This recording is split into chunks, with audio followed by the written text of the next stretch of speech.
on the freaking boat on Jordanelle Reservoir, and it's amazing. Now you can see the glass here. It's probably driving him nuts because we got a ski over here that he wants to be on.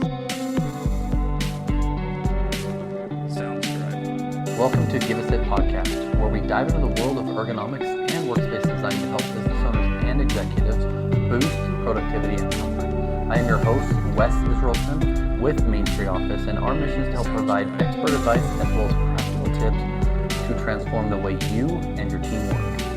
Hey guys, this is Wes Israelson with Main Street Office. We are on Give Us It podcast. I would say a friend, someone that we use for our business to help grow, but really I want to dissect and kind of have you give a little bit of information about who you are, how you started what you're doing, and why. Sure. So first name, company name, and then go into it. Awesome. Yeah, so I'm Quinn, and one of the co-founders, two of us, for Run Lead Gen. And actually, ironically, when we were doing our own craft for ourselves in determining a name and going for exact match domain for a service that we do, lead generation, we thought, oh, we nailed it. We found a domain that was available. We found, with volume. And now we found that a lot of people struggle with the term Run Lead Gen. It's kind of a tongue twister. But yes, Run Lead Gen, we are a full service marketing agency. And why and where does that come from? So both my business partner and I were director level marketers, in-house, enterprise level businesses in our careers. Between the two of us, 30 years experience in digital marketing. And, it's unfortunate, but we just kind of were sitting there. We had met at another agency, and we felt and I kind of feel like I'm putting my dukes up for my industry, but we felt like there was a big miss in digital marketing, especially coming from the enterprise side and the in-house side. The level of depth that we had to go to get a campaign live, to grow a business over the course of time, the details and the scrutiny that we had to get through to get things successful, and then to go into the agency space and see how, surface level they were really providing service. And so we kind of, and we've got a podcast as well, and we've kind of calling out to all agencies to step up their game. And so, like many young businesses, we have great ambitions. We want to change the world, and we want to and we are very passionate about what we do. And part of that is we can do better. We can do more. So we do not consider ourselves a vendor. We're not somebody that you can go pay X amount of dollars an hour or for X amount of words, dollars a word. We are going to come in and solve the marketing problem from first touch down to, sales cycle and conversion. And we do that through, websites, SEO, PPC, and then all the way down through marketing automation, attribution, Google Analytics. So we are genuinely a partner to our partners. Yeah. And, for us, one of our employees named Jonas, he's one of our sales guys. He's a great guy to fit ergonomics. He's a great guy. He joined a BNI in Tooele, and that's how we connected in general. And I believe you met with Alex and my partner to talk about the SEO, analytics, how everything works, because I'm going to be frank, I don't understand half of it. Even in our meetings, I don't understand half. I just know you're doing a lot to make it grow, and I see numbers growing. Yeah. I see a lot of people calling. So it's, for me as a business owner, I understand it somewhat. Layman's terms, how do you help small businesses grow and capture leads, close rates, and make them market better? How do you do that? I would say, so we do service from mom and pops, startups, all the way to enterprise. And that's been a trick for us because there are a lot of different ways to solve the marketing puzzle.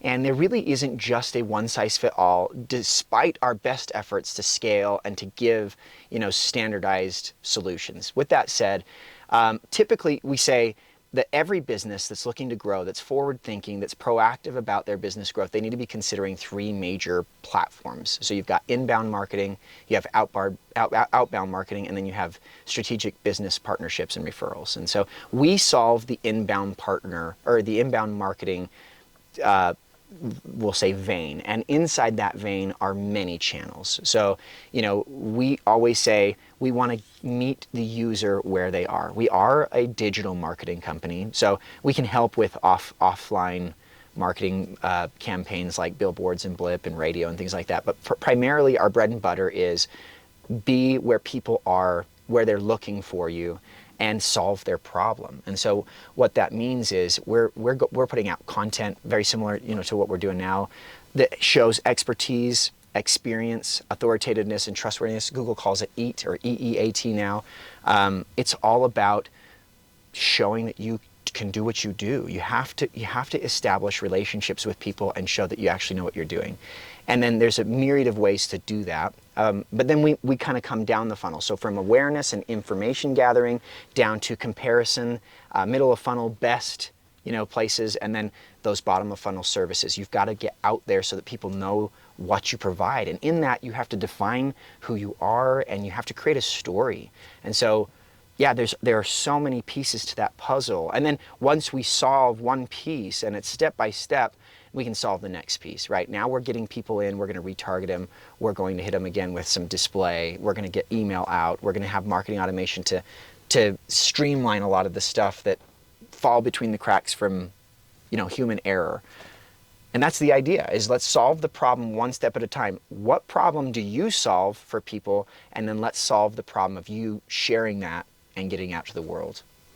And that's, great, because again, we focus ergonomics, office furniture, how to create solutions that not only get people to just have what they need today, but future forward thinking.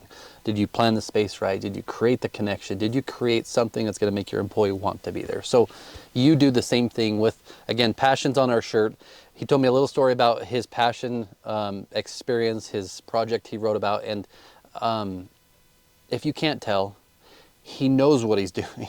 And for us, some cool things is he's helping us with our CRM, he's helping us with the attribution side, and then once they close, getting all that information, giving it back to Google to retarget and push that out even further to gain more traction. So I'm learning a lot just in the meetings every week. He's pretty straight to the point. Here's what we're doing, and it's really cool to watch. Got to see a little bit of the podcast, and we told him we had a podcast, and he's like, I'm in, let's do it, I want to go. And do you have an RSS feed? Do you have this? Do you have this? And so more than just helping small businesses, you're helping them literally expand outside of what they think they're going towards, but you're helping them gather all of these other avenues. So yeah, I think the common recurring issue is that when we come into a business, generally we talk with people who are passionate about what they do, and so they're very laser focused and almost to a point of kind of this tunnel vision, right? And it's also this concept, as we throw out colloquially used terms, this idea of like, you want to do what you do well, and you don't know what you don't know. And so when we start jumping into questions like, okay, who do you actually serve? Who's your best client? What do you do for them? What does that look like? How do we represent that then in the way that you're marketing to people? And then how do we increase your conversions by helping make this clearer? And so often those questions are answered with, well, I haven't really thought of that, or I'm not sure, or I have some innuendos or some anecdotal observations, but there's no data to support who do they serve well, how do they get the product or the service out to those people, and then what is the process from inception to conversion. And most of the time, that like you say, it kind of goes over people's heads. So we've got to help businesses solve those one step at a time, and all of a sudden, those bad experiences that they've been having with marketing, the common things that we hear all the time is it didn't work, or we spent a lot of money and we were getting like one monthly email, we just didn't know what was happening. All of a sudden, the lights come on, they see that it really does work, which they know that it does because the big companies out there, a lot of these small companies are coming into their industry and they're coming into that market space, and they want a piece of that market share. They know that the big companies are doing it. Why isn't it working for them? And part of it is that they just haven't answered these questions. So we come in, we help them know what they don't know. We solve the problem one step at a time. And if you don't know, he's talking about us at Main Street. We're learning as we go. Like, this is literally, first question was, okay, who do you service? What do you do? And we're like, used furniture, new furniture, labor services, decommissions, like everything is like, who do you serve? Like, really, we got to get down to it. We got to identify. And so as a business owner, you also are so focused on driving forward. You have to meet with clients, you have employees, you have so many things. So what they do has helped us grow. We have a marketing person who also works with them and our e-commerce side that we're getting ready to launch. And there's so many things that go into that I have no clue. I'm not going to pretend like I know because I don't, but I know that as our business grows, we want to hit 8 million, we want to go 10 million, we want to go 12 million, and we're working on that with him and their company to get not just tracking, but to show true analytics about what's working, what's not working. Because for us, passion really matters in how employees sit. They have to sit right. They have to work right. And if they don't, they're going to call out. They're going to have workman's comp. They're going to have so many other issues that's going to cause delays for businesses. So find an expert like this that knows what they're doing and help you grow your business. What's a fun fact about Quinn? Oh my gosh. I think the common thing for Quinn is that he is uncommon. So, speaking about myself in the third person. No, but I'd say the phrase, I'm a jack of all trades, a master of none, kind of comes to mind. If I haven't done it, I would like to. So, I mean, Skydive Utah, I will shout them out. That was a ton of fun. I ride unicycles. I've played virtually every sport. I just love to do things. I love to go and try things and experience what life has to offer. So, yeah, a lot of weird, kind of quirky things about me. I'm going to ask one more kind of weird thing, and it's kind of, I want to know the answer, so I'm going to ask. Let's hear it.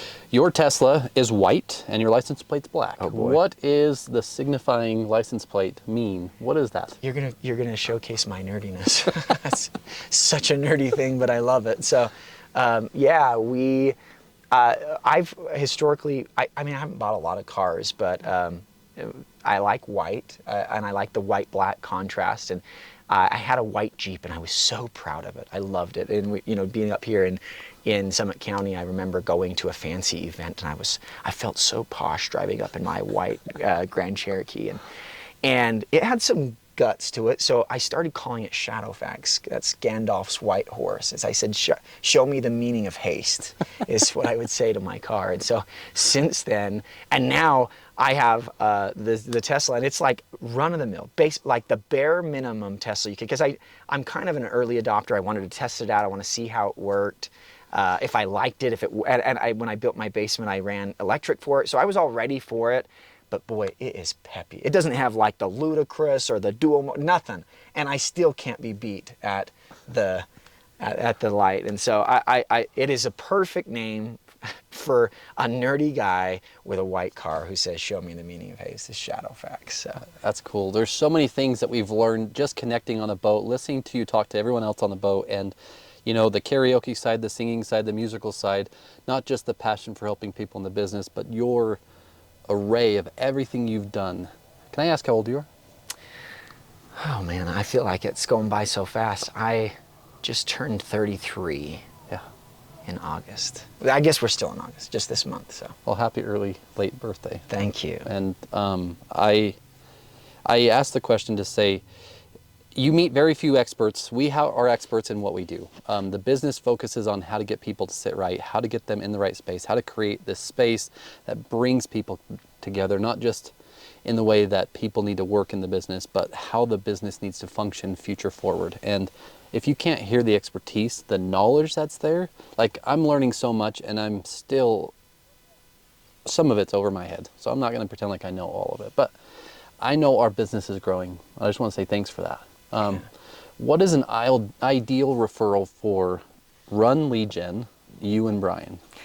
That's a really great question. I think we've talked about some of those things. So for one, MSOF, you guys have somebody who kind of owns your side of the marketing. That's a great partner for us because somebody's interested as much as we are. And the reason why we do say partner, we genuinely are a partner as much as we can be without like equity ownership, because we're month to month. So we earn your business month to month. And we're working with you. Now, that doesn't mean that we're not going to go and get the job done without you, but we want people who are equally invested in their growth, who are somebody that we can, collaborate and soundboard back and forth with. Not that we don't have partners where we just kind of go and do and they just give us full reign, but the best ideal partner for us is somebody who is at the precipice of scale. You want to grow big, you're hungry, you have great ambitions. These are people who are going to understand that there's an investment involved and also that it takes time to get there. Worst case scenario is we get a lot of these through our own, Facebook and our own marketing efforts. Is we'll get these young startups. They want to spend $100 a month and they want to grow 10x in the next 12 months. And these are just not scenarios that we can help them with. We give them free resources. We do tap to review cards to help them grow their reviews for free, which people, do subscriptions on that, or they'll spend $100 a card. We give out a ton of free resources, including getting Google Business Profile up for them, doing a one-time audit. We will do everything we can to get those guys into a space where they're going to get closer to when we're going to be a good partner. But yeah, a perfect referral is, small, medium-sized businesses that are at the precipice. They just want to scale. They're ready to go. They are all in. They're invested. And then, of course, I would say our bread and butter are the enterprise-level businesses. They already get it. They've gone through a couple agencies where they were getting kind of these standardized solutions and it wasn't working for them. They get in with us. We work directly with their developers, with their creative teams. We work with their systems. And then the last I'll say is we also help franchises. That's a little trickier of a relationship, but we will follow the franchise rules. So many agencies will just go, willy-nilly and start doing whatever they do. And we just see so many of our clients have come from an agency who built them a site when they couldn't. And now they don't have ownership access of their own digital assets. They get, no leads from it. The franchise is upset with them and the franchise isn't doing their job. And so they come to us literally at the breaking point, that tipping point of their business going under, and we can help save them and bring it back and build them a site that's theirs, that's going to grow with them over the course of time, with or without us, right? It's all about that transparency and genuinely helping people grow their businesses. That's what we're about. I love the passion. I love the passion in people. I love talking to people where you connect on a level that is actually more personal than it is business. It's more relationship than transaction, and it builds something that you can't pay for. You can't pay for someone to be in a relationship. You can't pay for I can't pay for my wife to be my wife. I have to deliberately and intentionally have to spend the time. I was mentioning I have a passion for passion. When I was in college back in 2013, before TED, if you remember TED Talks, they now have what's called TEDx, so you can do like TEDx SUU. Before that existed, you had to go solicit like a license to use kind of the TED format, and so we had created what's called PAM, P-A-M, and it was all about, what you're passionate about. And I remember sitting in my honors course, and I had been selected to speak for this, and I was passionate about passion. And I remember saying, passion is the lens with which we perceive life. Be passionate about something because it drives you. It drives you to, it's how you understand your perspective. And so, yeah, I'm definitely a passionate person in general. I'm passionate about digital marketing, which is why we're here. And I appreciate that you are also passionate about passion. Yeah, I love people. I love helping. One last thing before we close it out. You were in a BNI that I came and did an ergonomic assessment, kind of showed people how to sit. Only had a few minutes to really do it. But Jonas, one of our sales guys, came to you. What was that experience like? Do you understand posture? Does it help? Especially podcast, eye level, all of these things. Like, what could you explain to anyone watching?